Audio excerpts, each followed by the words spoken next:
Alrighty, we are back for another five Gluster things this Friday. This is the 18th of Jan, and we have Shyam and John Strunk. John joins us for the first time, so we're going to start off with him. John's going to lead us through some of the details that have come up about GCS, Gluster container storage, and over to you, John. Tell us what's happening. All right. So right now with GCS, we are moving quickly toward the 1.0 release, and we've currently got that planned for the end of this month. And as a part of that release, we've got a number of items that we're trying to get in. That includes a new way of doing RWX PVs based on loopback devices for Gluster bricks. That will help us get some additional scaling and get extra volumes per Gluster node. And that is currently being tested and showing some very promising scale results. There's also been a PR for a loopback-based block provider. This would be doing loopback over on the client side. And that's a combination of modifications to GD2 to build those loopback device or to build block files, as well as changes to the CSI driver to actually mount those files via loopback.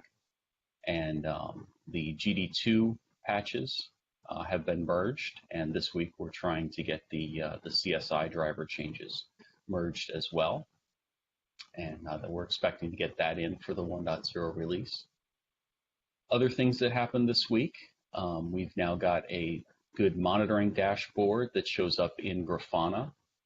So if you install GCS from the GCS repo, you'll get both Prometheus and Grafana installed. And so if you hop over to the Grafana installation, you'll have a dashboard there that's provided by the Gluster Mixins project.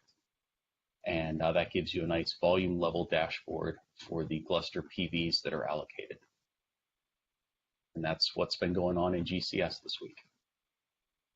Well, that's nice to hear that we are making progress towards the 1.0. It's good stuff there. What you're going to do is put links to as many PRs that are relevant when we post the notes to this, so that anyone who's interested in listening to this and wants to follow up can do that. So that's coming up when we post. Let's move over to Shyam. I think last week Shyam was telling us that Gluster 6 was getting a bit delayed because there were issues that had been late breaking and identified, and he wants to get things in correctly lined up before he makes release plans. How are you doing there, Shyam? Thanks, Sankarshan. So yes, like I was talking last week, the 6th release was postponed by a month, but right now we're tracking no further delays. We're still sticking to that month's delay because we have most of the things in terms of features and regression stability in. And we've actually been doing better regression stability than what we've done for the past or older releases, including Brickmarks and other things. So the health of release 6 looks fine. We still have a few rough edges to take care of. One of them was fencing, which as a feature for especially block devices or files being used as block devices and such in any use case, but more importantly in the container use cases. So Amar was talking about it last week, and a major chunk of that feature is reviewed. And I'll check if it's merged or not, but as of last evening, it was not merged yet. So we're looking good on release 6, and we're looking good with the initial fencing feature in Gluster code. It'll have some more improvements over time, but at least if we can get the basics in 6, it'll give us a platform to develop it further.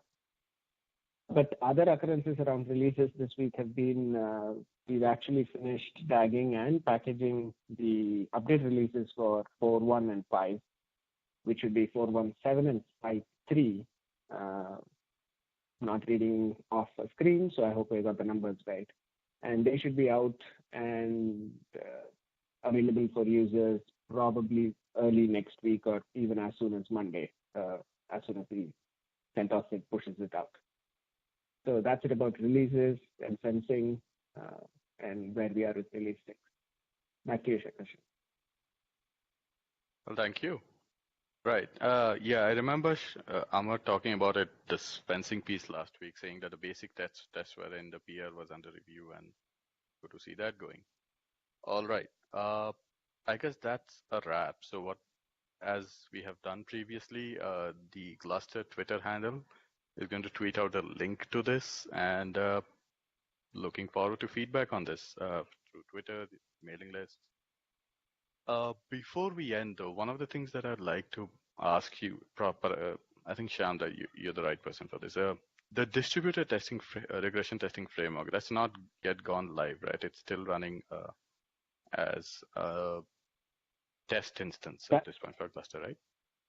That is true. That is true. The distributed testing framework, which helps us test our patches faster.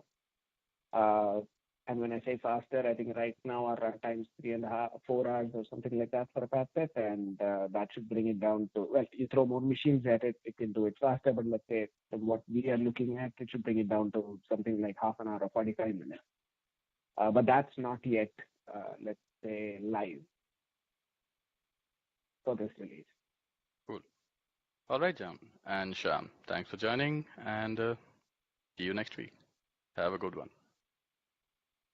Bye-bye.